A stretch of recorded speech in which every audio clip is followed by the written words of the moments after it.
time for another interview on the Babylon Bee podcast. Hey, so this is the interview show. Today we have Kristen Waggoner here, and not to be confused with Kristen Waggoner or Kristen Waggoner. You know, we already did this before we hit record, and then we said, oh, good, that wasn't recorded. And then you decided to do it anyway. That's what I wanted to do. I just love I love what you guys do. ADF is wonderful. We're massive fans over here, so we're really happy to have you on. You're doing the work that we're making work for you guys, I think, on some level, you know, like offending people.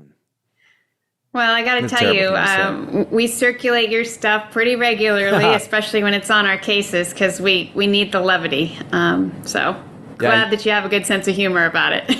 Yes, you are the serious face of the fight for free speech. Yeah, we're just kind of standing on the sidelines of the battle, laughing at everything, which you guys are actually on the front lines of the battle. You know, I think the Colorado Masterpiece Cake Shop case was the one that started bringing all of this stuff to, at least to my attention. You know, that Christians were being, or any believer really, anybody with any kind of beliefs was being compelled to create speech that went against their beliefs. And I know the current one that's before the Supreme Court is the 303 creative case, which is, I think, an issue of web design. Do you want to explain that like we're 5 years old?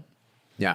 Sure. Well, if we're going to talk like we're 5-year-olds, then I would probably start with Masterpiece. You start at the beginning. The beginning really is in 2012 when we started to see activist organizations come after different vocations trying to establish the legal principle that you can force people to say things they don't believe and to use or misuse non-discrimination laws as weapons to essentially silence and punish those who believe that marriage is between a man and a woman, or who believe that, there is such thing as man and woman and that they're different. So in 2012, that kind of started with Jack Phillips, among a couple of others like Barronelle Stutzman out of Washington State. Jack Phillips owned Masterpiece Cake Shop. His case went to the United States Supreme Court, and I had the privilege of arguing in 2017. We won in 2018. The reason I say that is because the natural question is, why are we talking about 303 when we've already had Masterpiece and we thought we won? The reason is that the 2018 victory in Masterpiece was based on the free exercise of religion, not on free speech. The court didn't address the free speech question and instead said Colorado officials were so bad to Jack Phillips, that they had so much hostility in how they treated him, that in and of itself meant the process wasn't legitimate, because they compared his religious beliefs to those held by owners of the Holocaust and by slave owners. And they had a double standard in their law where they protected the cake artists they liked and didn't protect people like Jack. So 303 Creative is a pre-enforcement challenge. It's a case where Lorie is also from Denver. She's a website designer. She creates custom websites and graphic design, and wanted to be able to enter into the wedding industry to promote her faith's view of marriage. And Colorado's law says that if she does that, she puts herself at great peril. So she filed a lawsuit, and that case went to the Supreme Court, and it's based on free speech. So that's the sole question in the case right now. Now explain it like we're 3. You don't have to say things you don't want to say. There, that actually, now I get it. Yeah. No, why That's Colorado? Why Colorado? Yeah, what's the deal with Colorado? I mean, I grew up in Colorado. I love Colorado. Why is this the front line of this battle for free speech and free expression of religion? Well, I think that's a good question in the sense of we know that activists were targeting different jurisdictions and different vocations back in 2012. Like if you want to be trying to establish this principle, they're picking jurisdictions that they think they can win in. And Colorado has the most aggressive enforcement history in the United States in terms of trying to use these laws and weaponize them against people that don't agree with the government's ideology about sex. And so they started with Masterpiece and have continued to take that position now since 2012. They have gone after those who would not want to create a custom message that would violate their convictions. But we are seeing these laws and these lawsuits play out all across the United States right now. It's certainly not just Colorado. It seemed like people were picking on Jack Phillips. I don't know if you'd use the terminology or not, but it seems like it's a tourist industry where people just go there just to be oppressed by him. Is he still because I heard that he still has some legal troubles today, even though he won in front of the Supreme Court.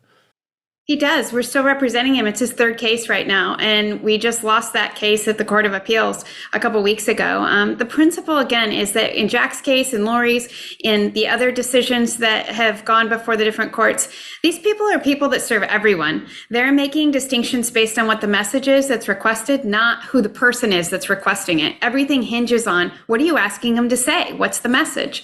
And in Jack's case, the day that the court agreed to hear his Supreme Court case the first time, he got a call from a transgender attorney who asked him to design a cake that would celebrate a birthday, essentially the birthday and the transition of a man to a woman. And he said, I'm sorry, I can't celebrate that message. I can't create a custom cake with blue on the outside and pink on the inside that signifies and celebrates a gender transition. A little bit later, that transgender attorney also called and asked him to create a cake that would celebrate Satan smoking a joint, thinking that also might trap him into some sort of religious discrimination claim. And this first, Colorado, 24 days after we won at the United States Supreme Court, Colorado came after Jack again. And then we essentially beat them a second time, uncovering evidence that they were continuing with their hostile statements. So they settled. And dismissed. And then the next thing you know, this transgender activist files the third case. So that case is being litigated right now.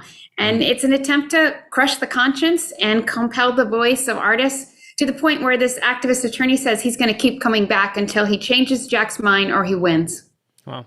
Yeah, do you think that is the case? Actually, this guy is going to be a burr in Jack's saddle for the rest of his life? Well, the Supreme Court has the opportunity to provide guidance for Jack's case in Lorie's case, which is called 303 Creative.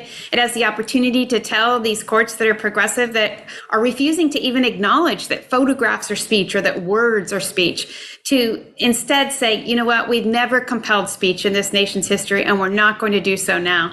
So we're really hopeful that we'll have a broad ruling from the Supreme Court in June. That's interesting. I hadn't realized that the Jack Phillips case didn't really touch on free speech and that 303 Creative does. So you guys have already made your arguments and they're deliberating. Do you have any idea when that might come down?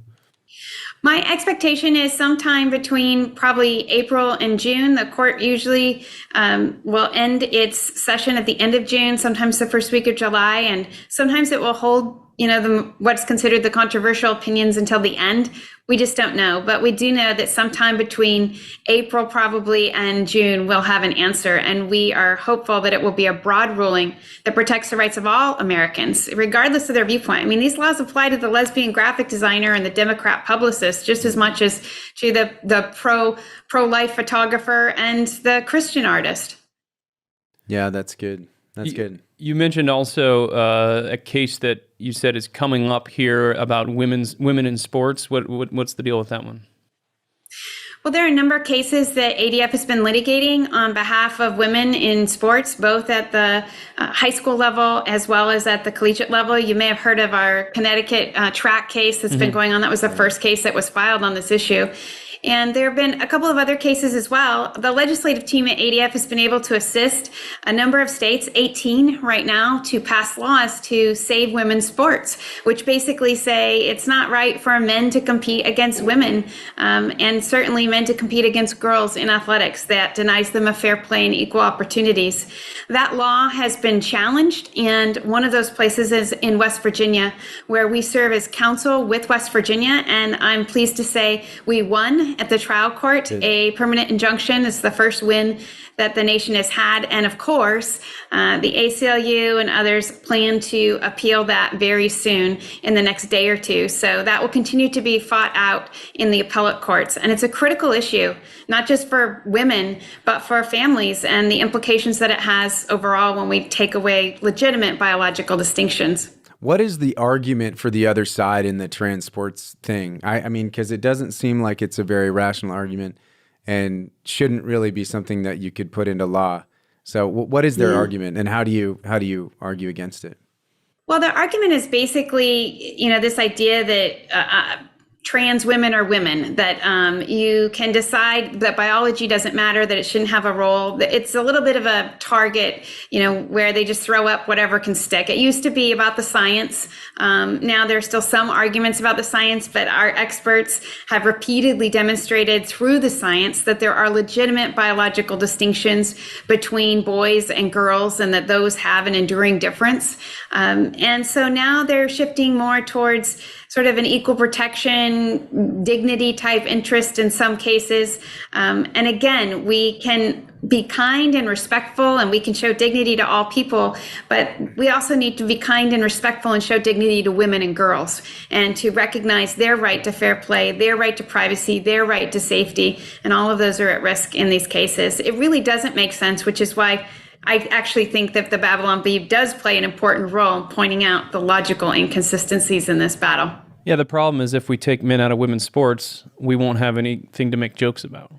That's true. I do wonder. That's like one of our two jokes is so that's the problem. One of our two. But well, you won't have anything to watch anymore either. It's just it ruins it for the women and girls. We know what the stats say about the importance of athletics and all that it provides, both boys and girls. I had the privilege of playing sports in college as well, and I wouldn't trade it for the world. And to suggest somehow that a high school guy or even a college guy is able to isn't superior physically to a woman just makes no sense, and it has no support. And again, we have to think about the implications more broadly, what it does to families, what it does to parental rights. We're seeing all kinds of litigation involving parental rights, involving these issues as well. So there are broad implications to it.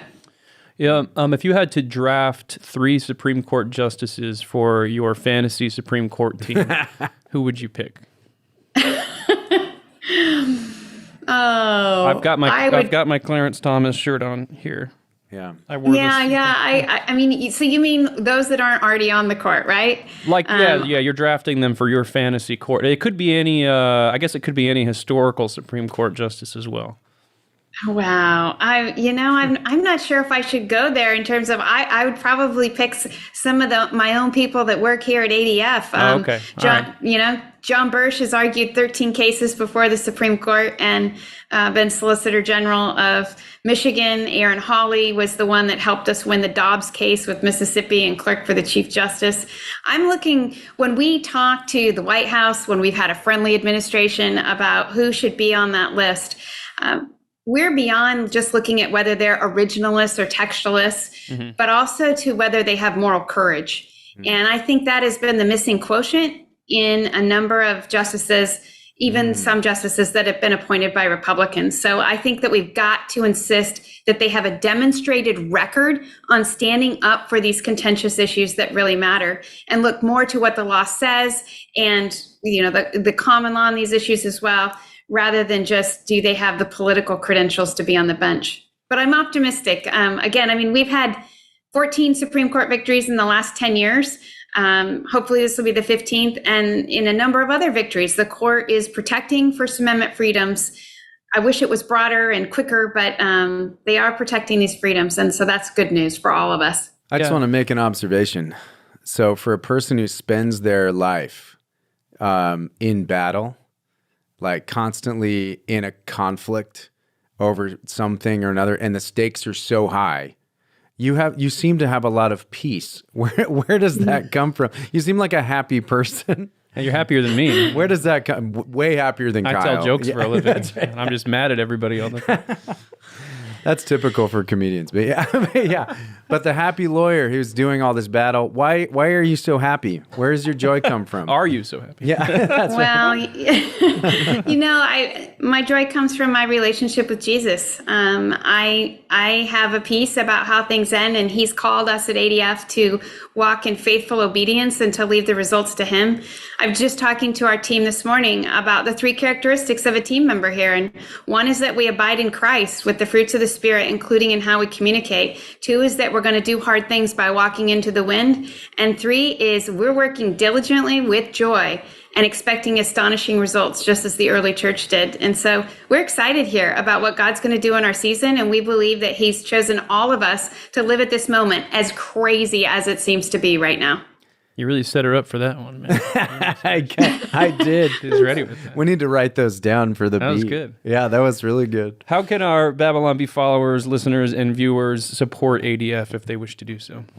Well, first of all, those that pray, we need prayer. I mean, the people that we get to stand beside are amazing people, and they face the loss of all they own. We also have an international component where we're helping people get out of jail, having not only death threats against them, but even potential death sentences. And so just praying for our clients, as well as our attorneys and the safety of the team. We've gone to a number of instances where we're facing these kinds of threats, a more hostile environment, even on Yale's law campus and others. So that kind of prayer, and also giving. You can go to our website at adflegal.org and give. Our services are all free of charge to those that we serve. And also educate yourself. Find out more about these things, because we all have a lane in this battle, and it's to speak to our communities, speak to our neighbors about truth, and not shy away from it. It's not wrong to believe in right and wrong, and we should say so. Wow. I like that. Awesome. Well, thank you so much for coming on, Kristen. This is great. Everybody, please go check out ADF and support her in all those ways. And can we have your cell phone in case we get into problems with California? That's the other thing. I love my favorite states to sue are California, Washington, and New York. So you call me whenever you need help. Absolutely. That is good to know. That's good to know. Awesome. All right. Thank you so much. I appreciate the time. Thank you so much. God Have bless. a great day.